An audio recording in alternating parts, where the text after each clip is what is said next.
yang terjadi dalam hidupku ini. Tak pernah ku ragukan kasih-Mu Tuhan. Lewat gunung yang tinggi, dalam lembah yang curam, tak pernah ku ragukan janji-Mu Tuhan. Kau berfirman dan sembuhkanku, Kau bersabda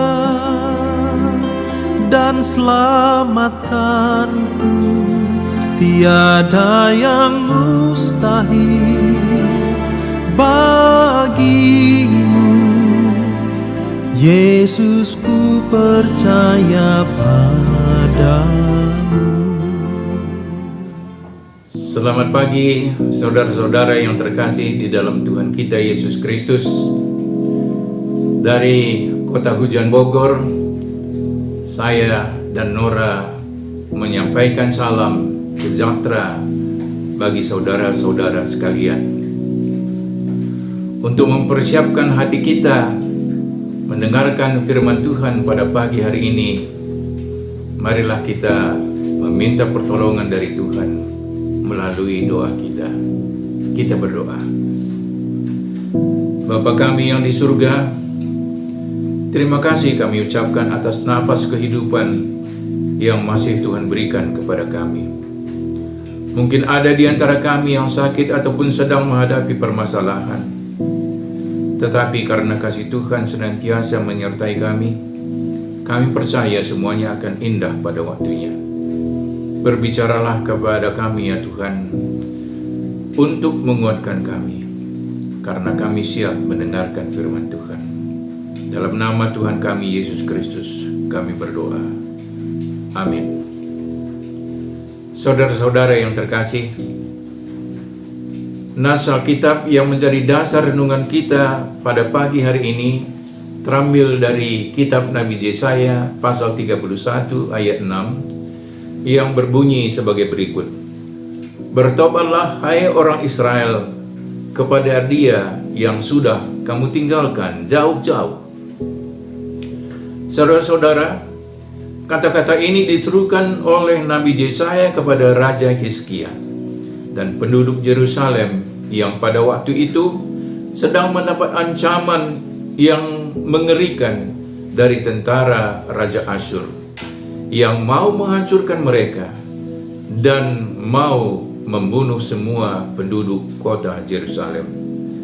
Pada waktu itu tentara Raja Asyur sudah mengepung kota Yerusalem, dan pada waktu yang tidak begitu lama mereka mau menghancurkan tembok kota Yerusalem. Mereka mau masuk membunuh Raja Hizkia dan seluruh penduduk kota Yerusalem pada waktu itu.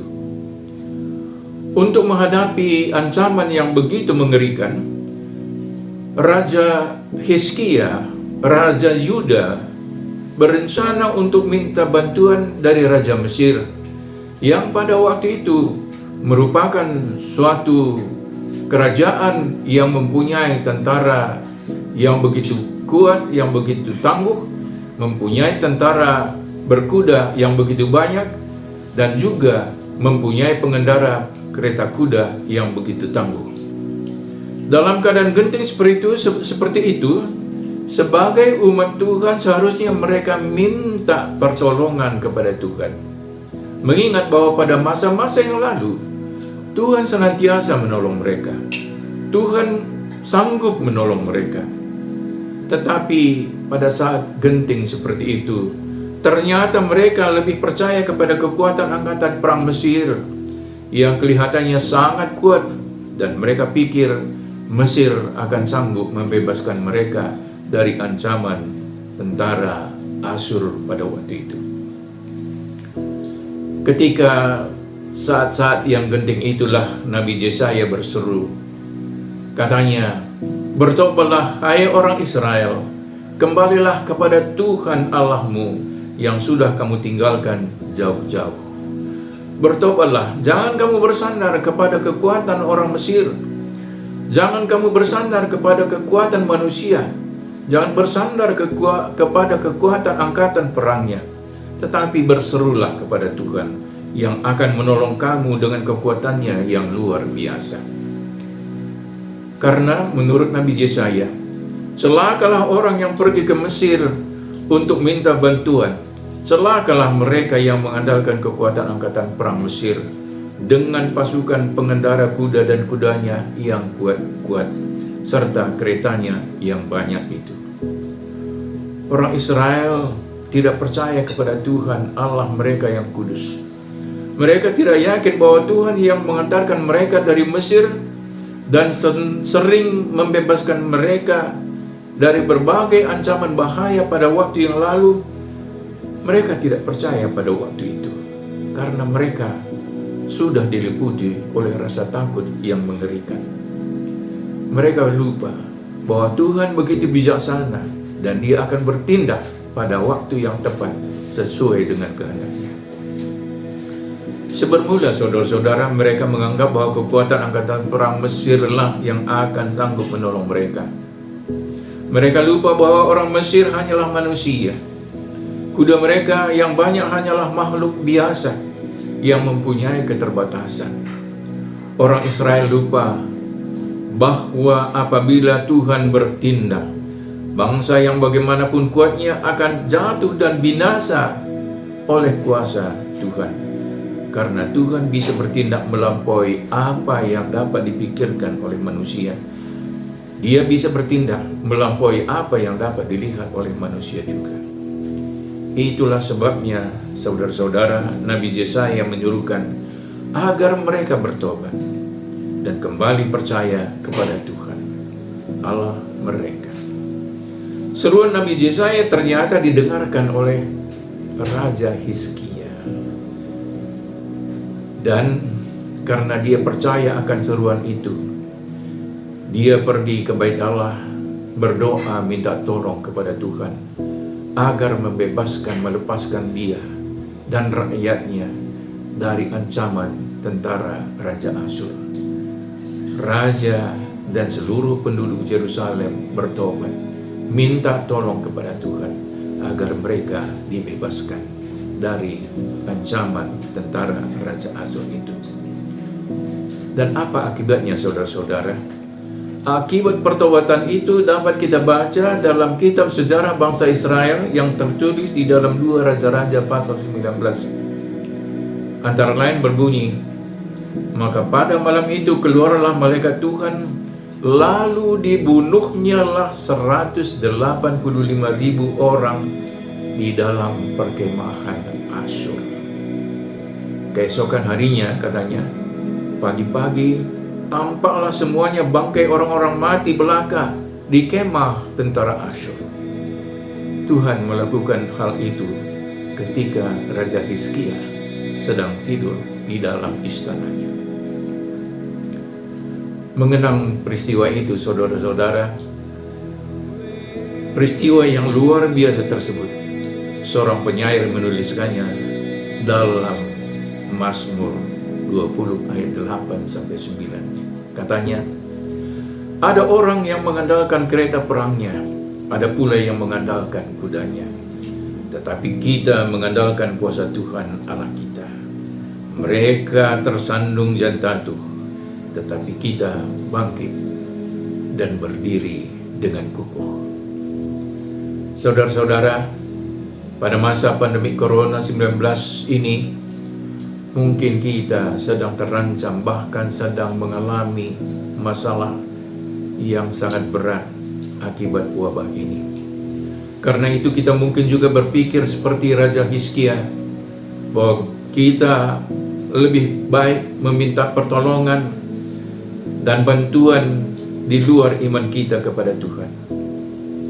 Bila demikian, saudara-saudara, kita perlu sekali lagi menyimak kata-kata Nabi Yesaya tadi, bertobatlah. Dalam bahasa Ibrani, bertobat berarti berputar arah. Tadinya meninggalkan Tuhan, sekarang kembali kepada Tuhan. Tadinya tidak percaya kepada Tuhan, sekarang menjadi percaya sepenuhnya kepada Tuhan. Sama seperti anak bungsu dalam cerita anak hilang di dalam Injil Lukas, yang semula mau mencari kesenangan di luar rumah bapaknya, tetapi akibatnya ketika dia meninggalkan rumah bapaknya, dia menderita.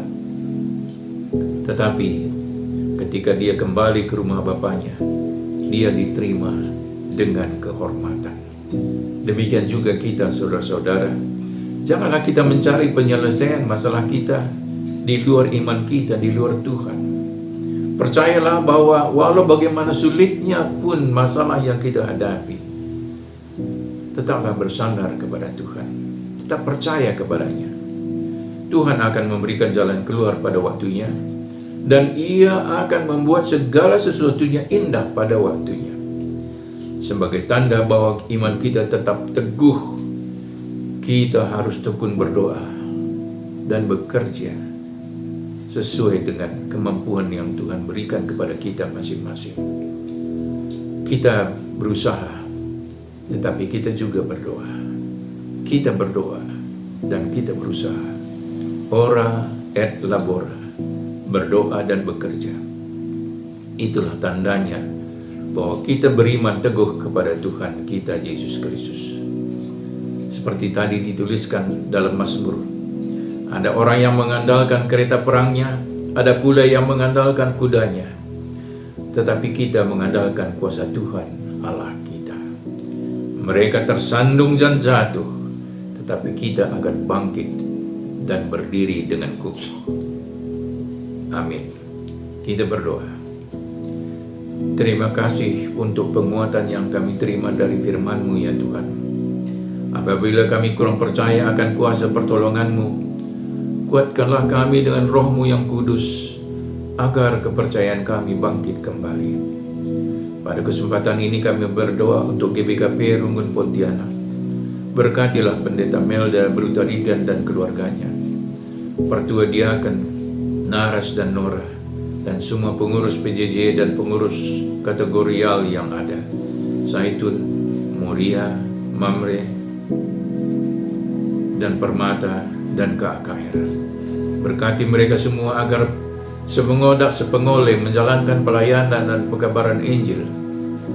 Apabila ada umat Tuhan, anggota jemaat Pontianak yang mengalami sakit penyakit dan masalah-masalah akibat wabah pandemik yang ada pada waktu sekarang ini, tolonglah mereka ya Tuhan, agar mereka mendapat kesembuhan dan jalan keluar yang memberi kemenangan kepada semua anak-anak Tuhan yang tetap percaya kepada-Mu. Terima kasih Tuhan, dan kabulkanlah kiranya permohonan kami yang kami panjatkan dalam nama Tuhan kami, Yesus Kristus, yang penuh kasih. Amin. Shalom.